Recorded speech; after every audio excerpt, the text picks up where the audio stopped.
Within weeks, there was the formation of the Air Force, which was split off from the Army Air Force. It also led, however, the development of unacknowledged special access projects, which is why Eisenhower, even though he knew about the subject on a fairly deep level, had completely lost control of it by 1961 when he left office. We must guard against the acquisition of unwarranted influence, whether sought or unsought, by the military-industrial complex. You know, because you think of generals and you think of conservatives and Republicans as being very pro-military in business, but he's talking about the illegal part of it. He's not talking about the conventional military.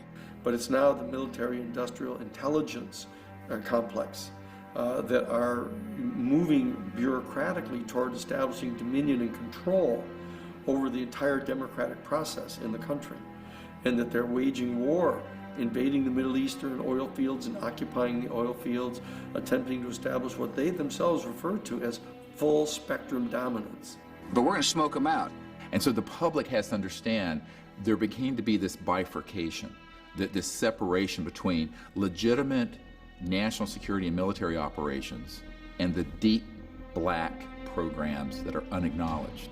We're talking about the black budget, the deep black, super secret, unacknowledged budget that runs in the $100 to $200 billion a year. I'm being conservative. My 03 budget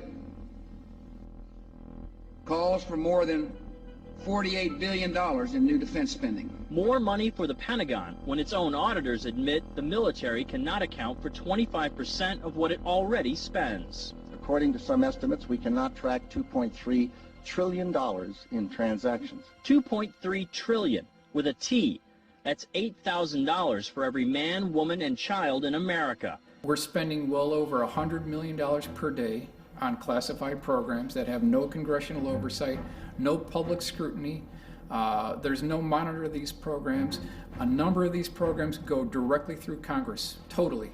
When you start going through these documents, these programs start dropping off the radar screen. These are all classified programs within the defense budget, but they don't supply any technical information on the program. And if people think that the Congress and the President actually have a handle on this, they're gravely mistaken. They do not. This is where we get into the structure of secrecy.